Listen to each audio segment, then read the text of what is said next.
नमस्कार, माझं नाव अनन्या आहे। भावशिल्प क्रिएशनमध्ये तुम्हा सगळ्यांचं स्वागत आहे।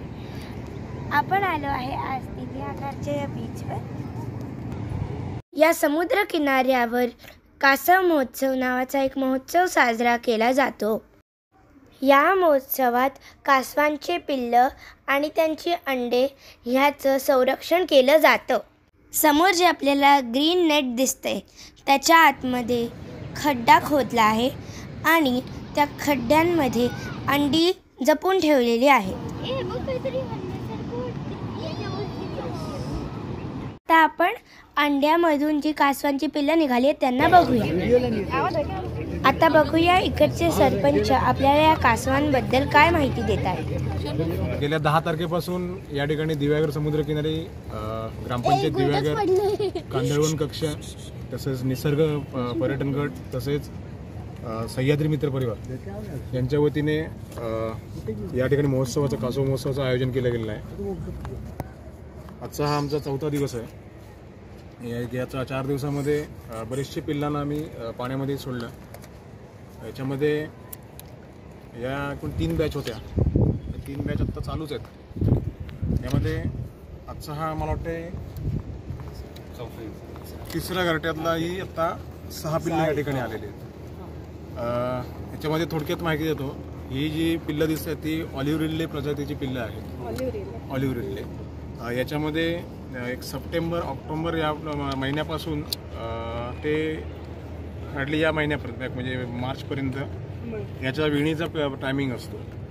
तर त्यासाठी आपलं जे डिपार्टमेंटकडून हे 2 गार्ड्स या ठिकाणी नेमलेले आहेत। हे सकाळी पहाटे 3 वाजल्यापासून ते सकाळी 6 वाजेपर्यंत हे आपल्या समुद्रकिनारी पेट्रोलिंग करतात। आणि त्या राऊंडमध्ये त्यांना ज्यावेळी यांचे मादा म्हणजे यांची आई, पिल्लांची आई ज्यावेळी अंडी द्यायला किनारपट्टीला येते त्यावेळा तिच्या ज्या कल्ले असतात त्याचा आकार फक्त या पुळणीमध्ये लागलेला असतो। त्याच्यावरती हे अभ्यास करून त्या ठिकाणून ती अंडी गोळा करतात आणि थावडा आणि गोंट्यामध्ये भरून ते आपण या हॅचरीमध्ये आणतो। याचं आणण्याचं कारण असं आहे की या टाईममागे अंडी जी आहेत या अंड्यांना धोका असण्याचे चान्सेस असतात। त्याच्यामध्ये कोल्हे असतील, कुत्रे असतील किंवा इतर जंगली आणखीन प्राणी असतील यांच्यापासून त्यांना धोका असतो। तर त्यासाठी त्याचं संरक्षण केलं पाहिजे आपण। तर त्यासाठी भाऊ काटदरे मित्रमंडळ आणि त्या तत्कालीन मला वाटतं फॉरेस्ट डिपार्टमेंट आणि ग्रामपंचायत हे गेले 23 वर्ष अविरतपणे हा काम करत आहेत। याचा उद्दिष्ट एकच आहे की ही जी प्रजाती आहे ती आता या जगातून दुर्मिळ होत चाललेली आहे। तर तिचं संगोपन चांगल्या पद्धतीत झालं पाहिजे। कारण ही नुसती कासवाची पिल्लं जरी आपल्याला दिसत असली तरी ही पुढे मोठे जाऊन जो आपली समुद्रामध्ये जो होणारा प्रदूषण आहे हा प्रदूषण कमी करण्यासाठी ही पिल्लं मदत करणार आहेत। तर त्यासाठी त्याचं संवर्धन झालं पाहिजे। आणि हे करत असताना आपल्या सर्वांना एक कुतूहलता असते, आता तुम्ही यासाठीच आलेलात की पिल्लं कशी आम्हाला बघायला मिळतात, काय करतात। आता आपण सर्वांनी मेहनत करून आतापर्यंत या क्षणाला पोहोचलेलो आहोत। आपल्याला ते पाण्यामध्ये पण सोडायचे आहेत। त्याच्यामध्ये तुम्हाला आणखीन थोडीशी माहिती देतो मी। याच्यामध्ये जर आपण विचार केलात तर हजारो पिल्लं दर वर्षाला या ठिकाणी अंडी असतात। त्याच्यामध्ये आता या आत्तापर्यंतच्या याच्यामध्ये मला वाटतं 650 ते 700 पर्यंत 1450 अंडी होती, पण 480 पिल्लं आता पण पाण्यामध्ये सोडलेले आहेत। हे ज्यावेळी पाण्यामध्ये सोडत असताना ह्याच्यामधले यांचं जीवन पुढचं कसं आहे ते आपण आत्ता नाही सांगू शकत। कारण पाण्यामध्ये गेल्यानंतर सुद्धा त्यांना जीवास धोका होण्याचे चान्सेस असतात। मोठे मोठे प्रकार मासे असतील किंवा इतर जीव असतील ते भक्ष्य करण्यासाठी यांचा प्रयत्न करतात की बाबा त्यामुळे यांची ही पैदास आहे ती कमी होत चाललेली आहे। तर त्या संदर्भामध्ये आम्ही एक आता आमच्या पालकमंत्री होत्या आदितीताई तटकरे, सध्याच्या महिला बालविकास मंत्री, त्यांच्याकडे आम्ही एक निवेदन दिलं होतं की एक संवर्धनाचा एखादा प्रकल्प या ठिकाणी व्हावा। तर यासाठी त्यांनी सुद्धा या ठिकाणी मंजुरी आपल्याला आलेली आहे आणि एक मोठा या ठिकाणी प्रोजेक्ट या ठिकाणी होणार आहे। येत्या एक 2 ते 4 महिन्यामध्ये त्या कामाला देखील सुरुवात होणार आहे। त्याच्यामध्ये 2.5 वर्ष, कमीत कमी 2.5 वर्ष कासवांचं संवर्धन जागेवरती होणार आहे आणि त्याच्यामुळे मोठे होतील ते आणि मग ते सुखरूप पाण्यामध्ये जातील आणि जेणेकरून ही जी प्रजाती आहे ती वाढण्यासाठी मदत होईल। मी अजूनही आपल्यामार्फत सर्वांना आवाहन करेन की अशा पद्धतीचे जे उपक्रम ज्यावेळी राबवले जात असतात कुठेही असतील त्यासाठी आपण सर्वांनी चांगल्या पद्धतीचं सहकार्य देखील केलं पाहिजे। जेणेकरून अशा उपक्रमांना आपण जर सगळ्यांनी साथ दिली तर ते उपक्रम यशस्वी होल्याशिवाय राहत नाहीत। मी पुन्हा एकदा आजच्या महोत्सवाच्या कार्यक्रमाच्या निमित्तानं आपण सर्व पर्यटक असतील, माझे ग्रामस्थ असतील या ठिकाणी उपस्थित राहिलात आणि या कार्यक्रमाची या ठिकाणी शोभा वाढवली त्याबद्दल आपल्या सर्वांचे आभार मानतो. हे जे कासव असतात त्यांना माणसांपासून पण धोका असतो का? कासवांना धोका नाही म्हणता येणार, परंतु तुमचा प्रश्न चांगला आहे. पहिल्याच्या वेळेमध्ये, आता ह्या दिवसामध्ये आता हे दुर्मिळ झाले, कमी प्रमाणात आलं आहे, पण पहिले हिची कासवाची अंडी ज्यावेळी एवढा काय डेव्हलपमेंट नव्हती, किनारपट्टी असेल किंवा कुठं काही असेल, त्यावेळी जी अंडी असायची, अंडी ही बैलासाठी किंवा खाण्यासाठी लोक वापरात आणायची, त्यामुळे त्याची तस्करी व्हायची त्यावेळेला.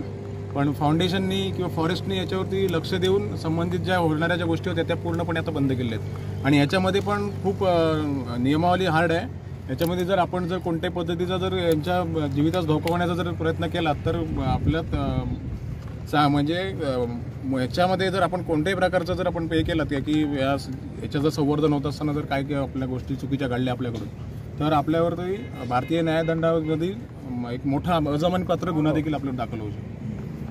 आणि जर लोकांनी हे जे कासव आहे त्यांना चोरून नेलं तर त्यांना काय शिक्षा मिळेल? त्याच्यामध्ये साहेबांनी सांगितलं 3 वर्षाचा कारावास देखील असेल.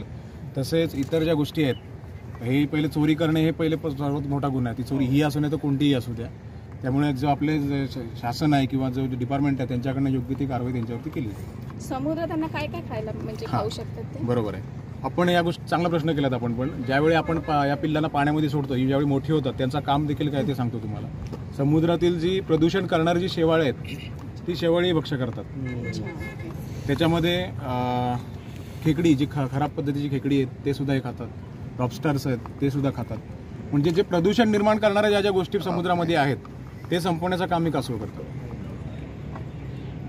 हे कासव वेगळे आहेत. त्यांची साईज साधारण किती होते? हे साधारण तुम्हाला सांगतो, आता आयुष्य सांगतो 200 ते 250 वर्षापर्यंत सुद्धा जगतात. अरे बापरे. साईज केवढी होते यांची? साईज म्हणजे तुम्हाला सांगायचं झालं तर 3, 3.5, 4 फूट 5 फुटापर्यंत मोठं. आता एक आमच्या इथे 2 वर्षापूर्वी एक कासव समुद्रकिनारी आला होता.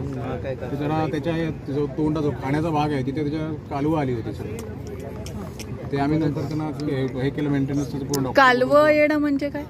खवलं जे म्हणतात इन्फेक्शन जुना जे वयस्कर जे आहेत ना त्यांचा विणीचा टायमिंग असतो त्यावेळी येतात. आता तुम्ही विचार केलात तर असे जनरली पण समुद्रामध्ये कोळी बांधव त्यांच्या जाळ्यांना मिळतात, पण ते मिळाल्यावरती पुन्हा ते सोडतात. ज्यावेळी त्यांना सोडलं जातं तेव्हा त्यांनी जर व्हिडिओ केला तर त्यांना शासनाकडनं त्यांना मानधन पण मिळतं. आपल्या इथे याच्यामध्ये तुम्हाला सांगतो, ज्यावेळी आपण हॅचरीमध्ये हे टाकतो तेव्हा 53 ते 55 दिवसाचा कालावधी असतो पिल्लं बाहेर येण्याचा. त्याच्यामध्ये जर वातावरणात बदल झालं की समजा ढगाळ वातावरण आहे आता की पावसाचे दिवस आले, 2-3 दिवस पाऊस पडला, तर आता याचा लेट निघण्याचं कारण पण आहे गेले 3-4 दिवस पावसाचं वातावरण होतं. त्याच्यामुळे त्यांच्या टेम्परेचरमध्ये डाऊन झाल्यामुळे ती पिल्लं निघायला पाहिजे. म्हणजे अंडी उबण्यासाठी एक प्रॉपर टेम्परेचर असणं गरजेचं आहे. अगदी. पण हे ऍक्च्युअली खड्डा करून असं आतमध्ये जाऊन अंड होतं ना त्यांचं? नाही. ज्यावेळी मादी येते ना पिल्ले तेव्हा खड्डा स्वतःहून ती स्वतःचा फुटते. हो, स्वतः फुटते. पण आपण तिथे का ठेवत नाही आहोत की त्यांना बाकीचे जे प्रॉब्लेम्स आहेत त्यासाठी आपण यांना इकडे घेऊन येतो. आणि ज्या पद्धतीचं तिथे ज्याची त्याची हे असं ठेवण असते तशीच ठेवण आपण इथे करतो. यासाठी ते लीज करणार आहोत. हो, आता लो टाईड आहे. आता थोड्या वेळाने हाय टाईडला चालू होतील, पण त्यांच्यामध्ये सेन्स आहे. हा, ज्यावेळी पाण्यालाही लागतील त्यांची मुवमेंट फास्ट होते बघा.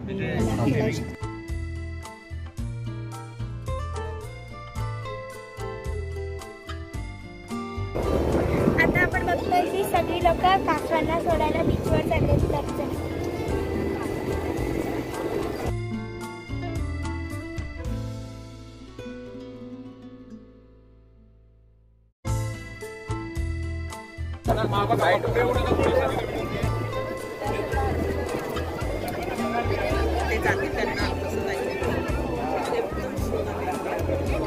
त्या पिल्लांना आता मस्त बीचवर सोडलेलं आहे रेतीमध्ये, आणि आता ते त्यांच्या मार्गाला हळूहळू पळतील, कारण त्यांच्या पायाला जसं पाणी लागतं ना तसं ते स्पीड पकडतात. 1, 2, 3, 4, 5, 6 पिल्लं आहेत आपल्याकडे. त्यांच्या रस्त्यात बिलकुल कोणी यायचं नसतं. असं पिल्लू बघा कसं पळत आहे पुढे.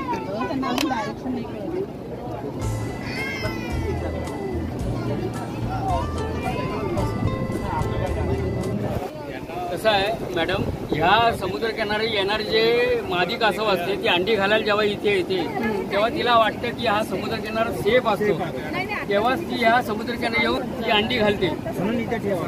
हा म्हणजे त्यावेळी आम्ही ती अंडी घेऊन हेचरीमध्ये ठेवतो आणि जेव्हा 55 ते 60 दिवसांनी जेव्हा ती अंडी बाहेर येते तेव्हा आम्ही ह्या सोडतो. फक्त एवढंच आहे की ते सोडताना आम्ही ह्या समुद्रकिनाऱ्याचा ट्रॅक त्यांना लागायला पाहिजे. त्यांच्या लक्षात येतं की आपण जेव्हा इकडनं जेव्हा बाहेर गेलो तेव्हा अंडी देताना ती मादी कासव ह्या समुद्रकिनारी येऊन अंडी घालते. एवढंच आहे.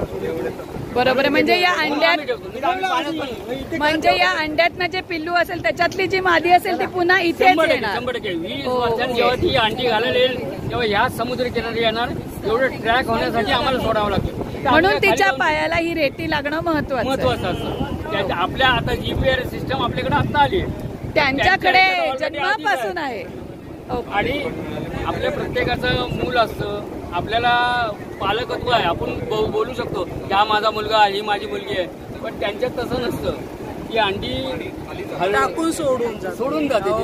तिला माहित पण तरी पण ते पिल्ल बरोबर तिकडेच जातात. आणि त्यांना एवढे नक्की ज्ञान आहे की ह्या समुद्राचा आवाज लाटांचा आवाज घेऊन ते समुद्र किनारीच जाणार. बरोबर आहे. पाण्याच्या दिशेनेच बरोबर जातात ते. खरंय. म्हणजे माणसाला शिकवावं लागतं. प्राण्याला जन्मजात ज्ञान दिलेलं आहे देवाने. एकच प्राणी असा आहे की त्यांना पालकत्व नाही. बरोबर. आता जेवढे जीपीआरएस लावले गेले त्यातनं लोकांच्या लक्षात आलं.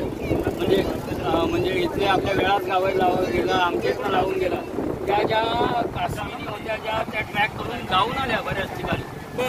बऱ्याच देशांना जाऊन आल्या. बापरे. हो. हा. पण ते म्हणजे नंबर द्या आम्ही तुम्हाला दाखवतो त्या व्हिडिओ ज्यांनी शासनाने म्हणजे समुद्रातून त्या कुठे कुठे हिंडून येतात. इथेच आल्या. ओके. म्हणजे कासवांना जीपीआरएस लावलं होतं आपण ते फिरून सगळीकडून आल्या.